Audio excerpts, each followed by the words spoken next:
आखिर बार बार चुपके से हमारी अंडर वाटर इंटरनेट केबल्स को कौन काट रहा है और आखिर निकोला टेस्ला की उस मशीन को गायब क्यों कर दिया गया जिसका यूज करने के बाद कोई भी इंसान कभी भी बीमार हो ही नहीं सकता था। साथ ही साथ आज आप परजीवियों को एक ऐसा रियल एविडेंस भी देखने वाले हैं जिसे देख आपकी भी रातों की नींदें उड़ जाएंगी। तो हाय गाइस, मैं हूं आकाश और आज की वीडियो होने वाली है काफी ज्यादा जबरदस्त। तो अगर आप इस चैनल पर नए हैं तो इस चैनल को सब्सक्राइब करो, उस बेल आइकन को प्रेस जरूर कीजिएगा। फैक्ट नंबर 8, गाइस क्या आपको पता है कि हमारी जो स्पेस एजेंसीज होती है ना, इन्हें स्पेस से कभी कभार एफआरबी भी रिसीव होते हैं। और लिटरली भाई जब ये चीज होती है ना तो हमारी स्पेस एजेंसीज की रातों की नींदें उड़ जाती हैं। तो देखो गाइस, एफआरबी की फुल फॉर्म होती है फास्ट रेडियो बर्स्ट और ये ना बहुत तेज और शॉर्ट ड्यूरेशन यानी कि देखो माइक्रो सेकंड्स या फिर मिली सेकंड्स के ना रेडियो वेव्स सिग्नल्स होते हैं जो कभी भी अचानक से स्पेस से अर्थ की तरफ आ जाते हैं। तो अब शायद आपके दिमाग में ये आया होगा कि भाई फिर इससे डरने की क्या जरूरत है, अपनी टेक्नोलॉजी लगा लो और पता करो कि भाई इनका सोर्स क्या है। तो देखो गाइस, इसका प्रैक्टिकल आंसर ये है कि हम इंसानों की औकात ही नहीं है कि हम इसके सोर्स का पता लगा सकें। वेल, अब यहाँ पर ये औकात वाला भारी वर्ड मैंने क्यों बोला है भाई, पहले मैं उस चीज को क्लियर कर देता हूँ वरना कुछ लोगों को कुछ ज्यादा ही अजीब लगेगा ये। तो देखो गाइस, सीन कुछ ऐसा है कि आज की डेट में इसके ओरिजिन का पता लगाना तो छोड़ दो, अगर हम इंसानों को आर्टिफिशियली भी ये एफआरबी क्रिएट करना पड़ा ना भाई, तो भी हमें लिटरली हमारे सूरज की 100% एनर्जी को निचोड़ना पड़ेगा और तब जाकर भी ना हम सिर्फ 3 से 4 सेकंड के ही एफआरबी को क्रिएट कर सकते हैं। तो जिस टेक्नोलॉजी या फिर सिग्नल को टू बी वेरी ऑनेस्ट हम आगे आने वाले 400 या 500 सालों तक बना नहीं सकते, उसके ओरिजिन का हम क्या खाक पता करेंगे। और देखो गाइस, ये भी ना एक सबसे बड़ा रीजन भी है कि जैसे ही हमारी स्पेस एजेंसीज को अर्थ पर ये एफआरबी रिसीव होती है ना भाई, उनकी रातों की लिटरली नींदें उड़ जाती हैं, क्योंकि देखो उन्हें भी बखूबी ये पता है कि रेडियो सिग्नल्स जहां से आ रहे होंगे अगर वो किसी भारी सिविलाइजेशन से भेजे गए हैं तो उनकी जो टेक्नोलॉजी है भाई वो हमसे 5000 या फिर 6000 साल आगे होगी। और इस कंडीशन में प्रैक्टिकली इन सिग्नल्स का क्या मतलब होता है ये पता लगाना हमारे लिए बहुत ज्यादा इंपॉर्टेंट हो जाता है। बट अनफॉर्चुनेटली भाई हम ये नहीं कर सकते क्योंकि हम इतने ज्यादा एडवांस हैं ही नहीं कि इन सिग्नल्स को डिकोड भी कर पाएं। और प्रैक्टिकली ये एक ऐसी डार्क रियलिटी है जिसे लोगों के सामने कभी भी नहीं लाया जाता। फैक्ट नंबर 7, गाइस आपने भी ना इस चीज को नोटिस तो जरूर किया होगा कि जब भी हम तेज रोशनी में या फिर तेज सनलाइट में या आसमान की तरफ देखते हैं ना तो हमें हमारी आंखों में एक ट्रांसपेरेंट सा ऑब्जेक्ट मूव करता हुआ नजर आता है। अब देखो बेसिकली ऐसा सिर्फ इसलिए होता है क्योंकि उस समय हमारी आंख के अंदर रेड ब्लड सेल्स एक जगह से दूसरी जगह मूव कर रहे होते हैं। अब देखो ये चीज थ्योरेटिकली तो बहुत ज्यादा ऑसम सी है, लेकिन हमें से कितने ही ऐसे लोग हैं जिन्होंने प्रैक्टिकली अपनी आंखों के अंदर आरबीसी को मूव करता हुआ या फिर चिल करता हुआ देखा होता है। आई एम डैम श्योर हम में से ना के बराबर। तो जो चीज लोगों ने देखी नहीं होती वही तो रेयर चीज उठाकर लाते हैं हम। तो गाइस, ये जो वीडियो क्लिप अभी आपको दिख रही है ये अभी तक की सबसे पहली और सबसे स्टैटिक ऐसी वीडियो क्लिप है जिसमें एक इंसानी आंख के अंदर एक्चुअली में रेड ब्लड सेल्स के मूवमेंट को कैप्चर किया गया है, जिसमें आप भी क्लियरली देख सकते हो कि कैसे ना एक ट्रैफिक जैम जैसी सिचुएशन ये आरबीसी हमारी आंखों के अंदर क्रिएट कर देते हैं। और जब ये होता है तो वो अजीब सा ट्रांसपेरेंट ऑब्जेक्ट जो है वो हमारे विजन में हमें मूव करता हुआ दिखाई देता है। So I can surely say that कि अभी अभी आपने कुछ बेहद ही रेयर तो जरूर देखा है। फैक्ट नंबर 6, गाइस देखो जनरली अगर इस पूरी दुनिया में कोई भी स्पेशल डे सेलिब्रेट किया जाता है या फिर कोई भी त्योहार मनाया जाता है तो भाई लिटरली हमें ये पता होता है कि हम इस दिन को या फिर इस त्योहार को क्यों मना रहे हैं, राइट। लेकिन गाइस क्या आपको पता है कि जैसे ये सिनेरियो अप्रैल फूल डे के ऊपर चला जाता है ना भाई, कहानी पूरी ही तरीके से डगमगा जाती है। Actually guys I am damn sure ये सच्चाई आपको पता नहीं होगी, लेकिन अप्रैल फूल डे एक ऐसा दिन है जो पर्टिकुलरली क्यों मनाया जाता है ना भाई, इसका ऑथेंटिक प्रूफ किसी के पास भी मौजूद नहीं है। मतलब लिटरली इतनी अजीब सी चीज है कि रोम वालों पर इसकी अलग एक अपनी कहानी है, फ्रांस को आप उठाकर देखोगे उनकी अलग ही कहानी चल रही होगी। मतलब हर एक कॉन्टिनेंट की हर एक कंट्री में ना भाई इसको लेकर अपनी ही अलग अलग कहानियां हैं, बट जेन्युइनली अभी तक किसी के पास भी ऐसा ऑथेंटिक प्रूफ नहीं है जिसको बेस मानकर ये बताया जा सके कि हाँ भाई ये जो दिन है ना ये इस वजह से सेलिब्रेट किया जा रहा है। तो टेक्निकली अगर कोई भी इंसान 1 अप्रैल को किसी दूसरे इंसान को बेवकूफ बना रहा है या फिर प्रैंक कर रहा है, टेक्निकली वो ही इंसान सबसे बड़ा बेवकूफ है क्योंकि उसको खुद ही ये नहीं पता है कि इस डे को सेलिब्रेट किया क्यों जा रहा है। हालांकि देखो गाइस, बहुत से लोगों का ये मानना है कि इस दिन क्या था ना, पास्ट में एक नया कैलेंडर आया था जिसकी वजह से ऐसा हुआ, या फिर एक जो शख्स था जो वो बहुत ज्यादा जो है मजाक किया करता था उसका बर्थडे था। बट टेक्निकली कोई भी ऑथेंटिक प्रूफ नहीं है इन स्टोरीज का भी। और वास्तव में ये चीज काफी ज्यादा अजीब है कि भाई हम सालों से एक डे को सेलिब्रेट करते हुए आ रहे हैं, बट जेन्युइनली हम इस काम को क्यों कर रहे हैं इसका जवाब किसी के पास भी मौजूद नहीं है। फैक्ट नंबर 5, गाइस क्या आपको पता है कि ब्राजील एक ऐसी कंट्री है जहां पर दिसंबर से लेकर मार्च तक टूरिस्ट का ना बहुत सी सिटीज में जाने पर ही उन पर पाबंदी लगा दी जाती है। अब देखो किसी भी क्लब में जाना, पब में जाना या फिर किसी पर्टिकुलर जगह पर जाने से रोकना, भाई ये चीज तो समझ में आती है, लेकिन इतने लंबे समय तक बहुत सी सिटीज में ही टूरिस्ट को जाने से रोका क्यों जाता है? तो देखो गाइस, इसके पीछे का सबसे बड़ा रीजन ब्राजील में पाई जाने वाली पैराविक्सिया बिस्ट्रियस्टा स्पाइडर्स हैं। एक्चुअली गाइस, ब्राजील में ना इस टाइम पर मॉनसून और जो समर है वो आपस में मिलता है, जिसकी वजह से जो स्पाइडर्स होती है ना वो कुछ इस तरीके के आपस में इकट्ठा होकर जायंट स्पाइडर वेब्स को बनाती हैं, जिसको कि स्पाइडर एपोकेलिप्स या फिर स्पाइडर रिनिंग के नाम से भी जाना जाता है। अब देखो नॉर्मली ये स्पाइडर्स ऐसे डरा देने वाले सीन को सिर्फ इसलिए क्रिएट करती हैं ताकि ये दूसरी स्पाइडर्स में ना अपने दबदबे को दिखा सके, और नॉर्मली हम इंसानों से इन स्पाइडर्स का भाई कोई खासा मतलब नहीं होता है। बट देखो गाइस, प्रैक्टिकली क्या होता है कि कोई टूरिस्ट अगर जाता है और उसको ये अजीब सा डरावने वाला सीन दिखता है ना, तो वो अक्सर ये कोशिश करता है कि वो इन स्पाइडर की जो वेब है ना उनको तोड़ दे। एंड लिटरली जब एक इंसान स्पाइडर वेब को तोड़ता है उसके बाद ये स्पाइडर्स उसे तोड़ देती हैं। अब देखो अगर बाई चांस किसी भी कंट्री में किसी भी टूरिस्ट के साथ ऐसी कोई घटना हो जाए तो भाई देखो उसकी रेस्पॉन्सिबिलिटी वहां की गवर्नमेंट पर ही होगी ना। तो बेटर सोल्यूशन तो यही है कि जिन सिटीज में इन तरीके के डरावने सीन्स देखने को मिल रहे हैं उन सिटीज में टूरिस्ट का जाना ही बंद करा दो। और यही वो एक सबसे बड़ा रीजन भी है जिसके चलते हुए इन स्पाइडर्स की वजह से ही आप ब्राजील जैसी कंट्री में बहुत सी सिटीज में इन पर्टिकुलर महीनों में घूम ही नहीं सकते। एंड ऑनेस्टली ये चीज भाई काफी ज्यादा अजीब है। फैक्ट नंबर 4 गाइस, देखो अभी ना एक बिल्कुल सिंपल सा लॉजिकल दिमाग लगाकर इस चीज को सोचते हैं कि भाई कभी कभार क्या होता है कि हम ना हमारे किसी स्पेस मिशन को दूसरे प्लेनेट पर भेजते हैं, तो कभी हमारी कैलकुलेशन गलत हो जाए, सिचुएशन गलत हो जाए या फिर कोई टेक्निकल एरर आ जाए, तो क्या होता है कि हमारा जो स्पेस मिशन होता है, उनका जो प्रोब होता है या फिर जो रोबोट होता है वो दूसरे प्लेनेट पर लैंड करते ही क्रैश कर जाता है। और अभी रिसेंटली इंडिया के साथ भी हुआ था चंद्रयान वाले केस में। और सिर्फ इंडिया ही नहीं भाई, दुनिया में जो जो कंट्री इस चीज को ट्राई करती हैं ये चीज हो जाती है, बहुत ज्यादा कॉमन भी है। तो देखो अब अगर ये चीज हमारे साथ होती है तो जरा इसको उल्टा अगर सोच कर देखा जाए और ये मान लिया जाए कि इस अनंत ब्रह्मांड में कहीं और भी जीवन मौजूद है और वो लोग भी टाइम टू टाइम अर्थ पर हमें आकर विजिट करते हैं, तो भाई ये परेशानी तो उनके साथ भी आई होगी ना। मतलब ऐसा तो नहीं हो सकता है कि वो हर बार आए, हमें आसानी से विजिट करें और बिना किसी टेक्निकल एरर के भाई जो है अपने प्लेनेट पर वापस चले जाएं। कभी तो उनके साथ भी कोई टेक्निकल एरर या फिर उनकी कैलकुलेशन की वजह से प्रॉब्लम क्रिएट हुई होगी और उनका प्लेन भी हमारे अर्थ पर क्रैश करा होगा। तो देखो अब इस सिचुएशन में अगर उनका जो प्लेन है वो क्रैश किया होगा तो उसके अंदर बैठा हुआ परजीवी भी ऑब्वियस ही बात है कि वो भी अर्थ पर ही मौजूद होगा। अब अगर ये चीज लाखों सालों से होती हुई आ रही है तो टेक्निकली भाई सिंपल सा दिमाग तो यही कहता है ना कि फिर हमें उन परजीवियों के फॉसिल्स भी मिलने चाहिए, जैसे हमें डायनासोर के फॉसिल मिल जाते हैं या दूसरे जानवरों के भी तो फॉसिल मिलते हैं ना। तो भाई हमें परजीवियों के फॉसिल्स क्यों नहीं मिल रहे? वेल गाइस, क्या हो कि आपको ये पता चले कि हमें परजीवियों के फॉसिल्स मिले भी थे, वर्ल्ड मीडिया ने भी उसे कवर किया था, लेकिन बाद में इस चीज को एक ऐसे झूठ के साथ रैप अप कर दिया गया कि पूरी दुनिया इसे भूल गई। तो चलो आज आपको कुछ इंटरेस्टिंग सा याद दिलाता हूं। तो देखो गाइस, शायद आपको भी ये बात याद होगी, लेकिन आज से ना 2 साल पहले पेरू में 2 एलियन ममीज को खोजा गया था, जिसके की बाद वहां के जर्नलिस्ट और यूएफओ रिसर्चर्स जेमी मॉसन ने सितंबर 2023 में मेक्सिको के कांग्रेस के सामने इन्हें पेश भी किया था। और देखो शायद आपको अगर ये बात याद होगी ना, तो उस समय जो ये न्यूज थी ये दुनिया की सबसे बड़ी न्यूज बन चुकी थी। बट सरप्राइजिंगली कुछ ही दिनों के बाद ये रिपोर्ट हमारे सामने आई कि भाई ये जो ममीज है ना भाई, ये पूरे तरीके से फर्जी हैं। मतलब कि सिंपली देखो, इनकी जो ये बोन्स है इनको ग्लू से चिपकाया गया है और ये जो बोन्स है ना ये भी परजीवियों की बोन नहीं है, ये हम इंसानों की ही बोन है। तो टोटल तरीके से पूरा मामला फर्जी है, रफा दफा करो और पूरे ही प्रोजेक्ट को बंद कर दो। और ये चीज है ना ऑथेंटिक रिपोर्ट के तर्ज पर हमारे सामने भी आई थी। बट मुझे एक चीज बताओ कि अगर ये चीज भाई इतनी ही ज्यादा फर्जी थी तो आज तक भी करोड़ों रुपए एक्स्ट्रा खर्च करके इसके ऊपर अभी तक रिसर्च की क्यों जा रही है? Actually guys, I am damn sure ये इंफॉर्मेशन आप तक आने नहीं दी गई होगी, लेकिन दुनिया के सामने फर्जी बताने के बावजूद भी पेरू गवर्नमेंट आज तक भी इन ममीज के ऊपर रिसर्च कर रही है। एंड रिसेंटली उनके ऊपर रिसर्च करने के बाद फेमस बायोलॉजिस्ट डॉक्टर जोसी जैल्से ने अपनी रिपोर्ट में ऑफिशियली ये भी कहा है कि इन ममीज के एक्सरे, सिटी स्कैन और डीएनए एनालिसिस करने के बाद ये बात पूरे तरीके से क्लियर हो जाती है कि ये जो आइडेंटिटी है ना भाई साहब, ये एक ऐसे डीएनए और बॉडी सिस्टम को होल्ड करती है जो कि हमारी अर्थ से बिलोंग नहीं करता। यानी कि अगर इन ममीज के कोर स्ट्रक्चर को देखा जाए तो यह बात ऑथेंटिकली प्रूफ होती है कि इनका जो कलर था ना वो डार्क ब्लू कलर का था और इनकी जो स्किन थी वो मेटेलिक प्रॉपर्टी को रख रही थी। और सबसे ज्यादा हैरानी की बात तो यह है दोस्तों कि इनकी आंखें छोटी होने के साथ साथ इन 2 ममीज में से तो एक मम्मी भाई लिटरली प्रेग्नेंट भी थी। और देखो सही बात तो क्या है ना कि इन तरीके की चीजों को इंसान के द्वारा फैब्रिकेट करना ना भाई नेक्स्ट टू इम्पॉसिबल है। मतलब हम कोई ऐसा थोड़ा ना कर सकते हैं कि कोई अजीब सी हड्डियां ले आए, उनको जोड़ भी दें, एक मम्मी को हम प्रेग्नेंट भी घोषित करा दें। भाई लिटरली हम ऐसे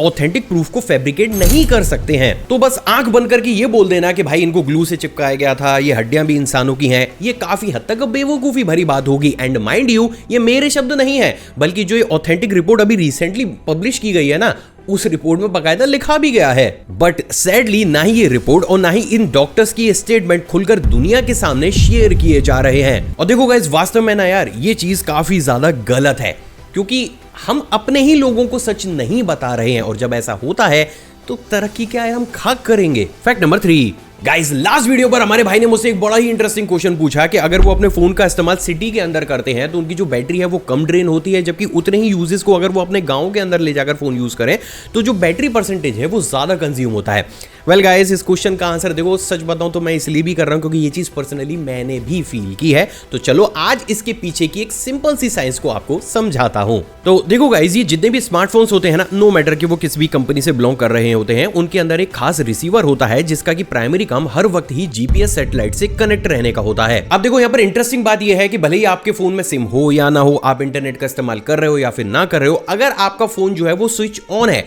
तो नो मैटर आपका फोन उन सैटेलाइट से कनेक्ट रहेगा ही रहेगा। अब देखो गाइस, यहाँ पर सबसे बड़ा ट्विस्ट ये है कि नॉर्मली इन रिसीवर्स को कुछ इस तरीके से मॉडिफाई करके बनाया जाता है कि एक बार में मिनिमम 4 और मैक्सिमम 12 नेविगेशन की सैटेलाइट से कनेक्टेड रहे। लेकिन बात अगर एक ऐसी जगह की जाए जहां पर ऊंची ऊंची बिल्डिंग हो, बहुत ज्यादा कंस्ट्रक्शन हो रहा हो और आसमान साफ दिखाई ना देता हो, मतलब की बात अगर शहर की जाए, तो उस कंडीशन में जो जीपीएस के सिग्नल होते हैं ना भाई, वो काफी ज्यादा वीक हो जाते हैं। तो देखो उस केस में हमारा जो ये फोन होता है ना, ये सिर्फ 4 या फिर 5 सैटेलाइट से ही हर वक्त कनेक्ट रहता है। लेकिन जैसे ही आप अपने फोन को किसी भी खुले एरिया में लेकर जाते हो, जैसे देखो गांव में होते हैं ना वो बड़े बड़े से खेत होते हैं जहां दूर दूर तक कोई कंस्ट्रक्शन ही नहीं होता और आसमान पूरी तरीके से साफ दिखाई देता है, तो उस केस में क्योंकि आसमान पूरे तरीके से खुला हुआ और क्लियर है, तो आपका जो फोन होगा ना वो मैक्सिमम 12 नेविगेशन सैटेलाइट से कनेक्ट कर जाएगा। और देखो इसमें कोई रॉकेट साइंस तो है नहीं है जानने के लिए कि भाई अगर एक डिवाइस हर वक्त ही ज्यादा सैटेलाइट से कनेक्ट रहेगी तो ऑब्वियस सी बात है कि भाई जो सेंसर होगा ना उसको काम करने के लिए ज्यादा एनर्जी की जरूरत पड़ेगी, और एनर्जी कहां से कंज्यूम करेगा, वो बैटरी से। और देखो यही ना एक बहुत बड़ा मेजर रोल प्ले करता है एक सिटी और एक गांव में फोन की परफॉर्मेंस पर। हालांकि देखो ये फर्क ज्यादा नहीं होता है, मतलब ज्यादा मैटर नहीं करता है, बट हाँ अगर आप एक हैवी यूजर हो तो जेन्युइनली आपको ना ये डिफरेंस बहुत बड़े स्केल पर देखने को मिल जाएगा। बट देखो इस इंफॉर्मेशन को ना यूजर्स के साथ शेयर नहीं किया जाता, मतलब शेयर करके फायदा भी क्या भाई, हमारे हाथ में है नहीं, मतलब हम उसे ऑफ नहीं कर सकते हैं। तो जो चीज हम कर नहीं सकते, फालतू में कंपनियां जो है वो डेटा यूजर्स को नहीं देती। बट हाँ ये एक ऐसी रियलिटी है जिसकी वजह से फोन की परफॉर्मेंस काफी हद तक डिफरेंट हो जाती है सिटी और रूरल एरियाज में। फैक्ट नंबर 2 गाइस, देखो सच बात तो यह है कि आज हम इंसानों के सामने सबसे बड़ी चुनौतियों में से एक चुनौती हम इंसानों का जल्दी जल्दी बीमार होना है। बट व्हाट इफ कि एक दिन आपको अचानक से ये पता चले कि भाई इतिहास में ना प्रैक्टिकली एक ऐसी मशीन को भी बनाकर तैयार किया गया था जिसका इस्तेमाल करते हुए कोई भी इंसान कभी भी बीमार हो ही नहीं सकता था। तो शायद अब आपके दिमाग में ये आया होगा कि भाई अगर इस तरीके की मशीन ऑलरेडी पास में बनाई जा चुकी थी तो वो मार्केट में अवेलेबल क्यों नहीं है, उसे गायब क्यों कर दिया गया। तो चलो गाइस, आज आपको ना मेडिकल साइंस की एक घिनौनी सच्चाई बताता हूं। तो देखो भाई लोगों, सिनेरियो कुछ ऐसा है कि फेमस साइंटिस्ट निकोला टेस्ला का यह मानना था कि हाई फ्रीक्वेंसी की इलेक्ट्रोमैग्नेटिक वेव्स का यूज करते हुए एक इंसान को किसी भी बीमारी से बाहर लाया जा सकता है, और वो अपने इस कॉन्सेप्ट को लेकर इतना ज्यादा कॉन्फिडेंट थे कि भाई उन्होंने ना साल 1890 से लेकर 1900 के बीच में प्रैक्टिकली एक ऐसी मशीन को भी बनाकर तैयार किया था जो कि आपकी blood pressure, skin diseases, allergies, hair loss और यहां तक कि किसी भी इंसान के कैंसर तक को भी ठीक कर सकती थी। तो सवाल तो यह आता है कि आखिर ये मशीन ऐसा चमत्कार कर कैसे सकती थी। तो बेसिकली देखो गाइस, ये मशीन क्या करती थी कि हाई फ्रीक्वेंसी पर इलेक्ट्रोमैग्नेटिक वेव्स को बॉडी के अंदर किसी भी एक पर्टिकुलर ऑर्गन तक भेज देती थी, जिसके बाद ये इलेक्ट्रोमैग्नेटिक वेव्स उस ऑर्गन के एटम्स में रेजोनेंस को पैदा करती थी। मतलब देखो बिल्कुल सिंपल लैंग्वेज में ना ये ना एक तरीके का वाइब्रेशन होता था, और इसी वाइब्रेशन की वजह से वो जो बीमारी होती थी हम उससे रिकवर कर जाते थे। और देखो गाइस, ये बात कोई एवं हवा वाली नहीं है, क्योंकि रिसेंटली आज हमारे वैज्ञानिक खुद इस बात को मानने लगे हैं कि इन तरीके की डिवाइसेस या फिर म्यूजिक से भी रेजोनेंस को क्रिएट करके हम अपनी हीलिंग पावर को बढ़ा सकते हैं। लेकिन सबसे ज्यादा अजीब बात तो यह है दोस्तों कि जैसे ही निकोला टेस्ला ने इस मशीन को बनाकर तैयार किया और उन्होंने बड़े बड़े रिसर्चर्स और डॉक्टर्स को इन्हें दिखाया, तो देखो उन्हें ना ये बात बखूबी पता चल चुकी थी कि अगर ये मशीन बाई चांस मार्केट में आ गई तो जो टेस्ला है भाई वो तो रातों ही रात करोड़पति या फिर अरबपति बन जाएंगे, लेकिन जो ये डॉक्टर्स है ना या जितनी भी मेडिकल लाइन है, भाई साहब इन्हें सड़क पर कटोरा लेकर आ जाना पड़ता। और देखो गाइस, इसलिए भी ये कहा जाता है कि सही से काम करने के बावजूद भी इस मशीन को बनाने के लिए ना सिर्फ टेस्ला को क्रिटिसाइज किया गया, बल्कि रातों ही रात उनके इस पूरे ही प्रोजेक्ट को प्रेशर में डालकर बंद भी करा दिया गया। हालांकि देखो गाइस, आज भी ये मशीन बखूबी अपना काम कर रही है और इसी वजह से जो वीडियो क्लिप है ये मैं अभी आपके सामने ला भी पाया हूं। बट सैडली ना ही इस मशीन के कभी मास प्रोडक्शन को किया जाएगा और ना ही इस मशीन की सच्चाई को कभी दुनिया के सामने रखा भी जाएगा। फैक्ट नंबर 1 गाइस, शायद ये चीज आपको अभी तक पता नहीं होगी, लेकिन पूरी ही दुनिया में जिस इंटरनेट का इस्तेमाल करते हैं उसके लिए आज भी हमें डिपेंड होना पड़ता है 99% केसेस में समुद्र के नीचे बिछाई गई इंटरनेट केबल्स के ऊपर। क्योंकि देखो गाइस, हम इंसानों के द्वारा बनाई गई इंटरनेट के लिए ना ये अभी तक की सबसे ज्यादा एडवांस टेक्नोलॉजी है। हालांकि हम इंटरनेट को सैटेलाइट पर शिफ्ट क्यों नहीं कर पा रहे हैं, इसके पीछे का मेन रीजन क्या है वो भी मैं ऑलरेडी बता चुका हूं। लेकिन आज मैं बात एक ऐसी प्रॉब्लम की करने वाला हूं जिसने लिटरली भाई हमारे जो रिसर्चर्स है ना उनकी रातों की नींदें उड़ा रखी हैं। क्योंकि पहला, ये चीज उनके साथ क्यों हो रही है ये तक उन्हें पता नहीं चल पा रहा है, और ये सब होने के बावजूद भी वो खुलकर दुनिया को भी नहीं बता पा रहे हैं कि भैया प्रैक्टिकली हमारी धरती पर चल क्या रहा है। अब वेल गाइस, अभी क्या है पूरा माजरा, चलिए स्टेप बाय स्टेप इसे समझने की कोशिश करते हैं। तो देखो गाइस, ये पूरी ही कहानी की शुरुआत होती है साल 2018 से, जब अचानक से ही अफ्रीका और मिडिल ईस्ट के कई देशों में इंटरनेट कनेक्शन की स्पीड अचानक से ही काफी ज्यादा स्लो हो गई। इसके बाद जब अंडर वाटर इंटरनेट केबल्स पर इन्वेस्टिगेशन की गई तो रिसर्चर्स को यह पता चला कि भाई उन्हें ना किसी धारदार चीज से काटा गया है। अब देखो गाइस, इनिशियल स्टेज पर क्या माना गया कि भाई किसी मछली ने, एग्जांपल के लिए किसी शार्क ने, या फिर जो बड़े बड़े शिप चलते हैं ना और उनका जो लंगर होता है यानी कि एंकर होता है, उसकी वजह से जो ये केबल्स हैं वो डैमेज हुई होंगी। क्योंकि लिटरली अभी तक ना इन्हीं चीजों की वजह से जो केबल्स हैं वो डैमेज हो जाया करती थी। लेकिन स्ट्रेंज बात तो यह है दोस्तों कि जैसे ही इनको रिपेयर करने के लिए बाकायदा एक प्रोफेशनल अंडर वाटर टीम इन केबल्स के पास पहुंची तो वो ये देखकर दंग थी कि भाई इन केबल्स को काटने का तरीका ना बिल्कुल ही अजीब सा था। मतलब देखो गाइस, प्रैक्टिकली आज हम इतने ज्यादा एडवांस हो चुके हैं कि हम किसी भी कटी हुई केबल के जो कट होते हैं ना उनको देखकर आसानी से पता लगा सकते हैं कि भाई किस स्पीशी की किस फिश ने ये काम किया है, या अगर ये किसी शिप की वजह से हुआ है तो वो कौन सा एंकर था जिसकी वजह से हुआ है, या फिर मैक्सिमम जितने भी पॉसिबिलिटीज अर्थ पर बनती हैं हम कट को देखकर आसानी से पता लगा सकते हैं कि भाई प्रैक्टिकली ये जो केबल है ना ये कटी कैसे होगी। बट सरप्राइजिंगली साल 2018 में ये जो केबल कटी थी ना इसके ट्रेस पूरी तरीके से अननोन थे, जिससे ये बात तो पूरी तरीके से क्लियर हुई कि अर्थ पर मौजूद जितनी भी चीजों को हम जानते हैं उसकी वजह से ये केबल नहीं कटी थी। अब देखो गाइस, जेन्युइनली क्योंकि ये चीज काफी ज्यादा अजीब थी ना तो इसको आगे फर्दर ज्यादा इन्वेस्टिगेट नहीं किया गया था, क्योंकि रिसर्चर्स के पास इसका कोई जवाब ही नहीं था। तो उन्होंने क्या करा कि इस पूरी रिसर्च को ठंडे बस्ते में डाल दिया कि भाई ठीक है, हो गया होगा, आगे देख लेंगे। बट कहानी तो भाई साहब अभी शुरू हुई थी। एक्चुअली गाइस, इसके बाद साल 2021 में अचानक से ही अंटार्कटिका और प्रशांत महासागर में कई वैज्ञानिकों ने अंडर वाटर माइक्रोफोन में ऐसे अजीब से स्ट्रेंज सिग्नल्स को भी रिकॉर्ड किया जो सुनने में काफी ज्यादा अजीब लग रहे थे। अब उससे भी ज्यादा अजीब बात यह है दोस्तों कि जब इन सिग्नल्स को नॉन ओशियानिक क्रिएचर्स के सिग्नल से मैच करके देखा गया तो ये टोटली डिफरेंट पैटर्न्स को शो कर रहे थे, जिससे बात पूरी तरीके से क्लियर हो गई कि भाई जो ये सिग्नल या फिर आवाज नीचे समुद्र से आ रही है ये किसी ऐसे जीव या टेक्नोलॉजी की है जिसे लिटरली हमने अभी तक जाना ही नहीं है। एंड सरप्राइजिंगली आज तक भी ये एक्सपर्ट्स के बीच में एक ऐसी मिस्ट्री बनी हुई है जिसे कोई भी सॉल्व नहीं कर पाया है। अब इसके बाद क्या हुआ गाइस कि साल 2022 में जापान और अमेरिका की नौसेना की कुछ अंडर वाटर ड्रोन सबमरीन्स अचानक से ही गायब हो गई। अब जब ये हुआ तो भाई ऑब्वियस ही बात है कि इनको खोजने की कोशिश की गई तो उनका जो मलबा था ना समुद्र की गहराइयों में रिसर्चर्स को मिल गया। लेकिन यहां पर भी चौंका देने वाली बात यह थी दोस्तों कि इन सबमरीन्स के ऊपर भी साल 2018 में हमारी जो वो इंटरनेट केबल्स कटी थी ना ठीक वैसे ही कटने के निशान मौजूद थे, जिससे अगेन ये इंसिडेंट कैसे हुआ इसका पुख्ता जवाब ढूंढना किसी भी रिसर्चर के बस में ही नहीं रहा। हालांकि देखो गाइस अभी तक भी इस इंसिडेंट के ऊपर रिसर्च चल रही है, बट अनफॉर्चुनेटली हमें अभी तक भी पता नहीं चल पाया है कि भाई इन ड्रोन सबमरीन्स को प्रैक्टिकली काटा किसने। लेकिन उससे भी ज्यादा चौंका देने वाली बात यह है दोस्तों कि जहां एक तरफ हम ये पता ही नहीं लगा पा रहे हैं कि आखिर समुद्र की गहराइयों में ऐसा क्या मौजूद है जो कि हमारे एपरेटस को नुकसान पहुंचा रहा है, तो वहीं दूसरी तरफ इंटरनेट केबल्स के बार बार कटने के इंसिडेंट्स कम ही नहीं हो रहे हैं। और देखो ये भी एक बहुत बड़ा रीजन है जिसके चलते हुए आपने अक्सर ये सुना होगा कि पर्टिकुलरली 10 से 15 दिन के लिए ना बहुत से देशों का जो इंटरनेट होता है वो काफी ज्यादा स्लो डाउन हो जाता है, क्योंकि देखो उस केसेस में ना उस कंट्री के इंटरनेट ट्रैफिक को डाइवर्ट करके कहीं और से निकाला जाता है। हालांकि देखो गाइस सच बात तो ये भी है कि साल 2018 से पहले भी ऐसे इंसिडेंट होते थे, लेकिन वहां ना दो चीजें कॉमन रहती थी। पहला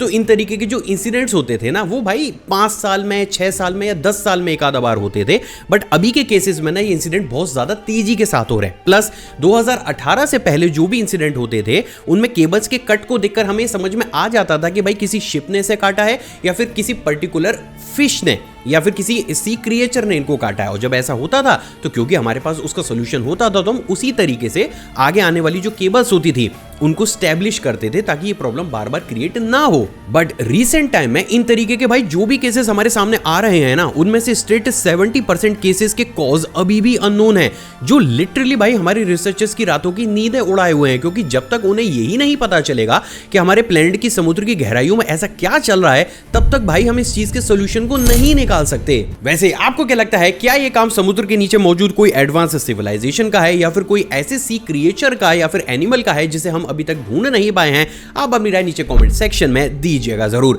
आई होप गाइस आज का एपिसोड आपको पसंद आया हो और आपने ऑलरेडी इस वीडियो को लाइक कर दिया होगा। मुझसे इंटरेक्शन को बढ़ाना चाहते हैं नीचे कमेंट सेक्शन में कमेंट कीजिएगा या फिर आप चाहें तो मुझे इंस्टाग्राम पर भी फॉलो कर सकते हैं। एक और फ्रेश कमरा एपिसोड में आपसे दोबारा मुलाकात होगी दोस्तों। जय हिंद।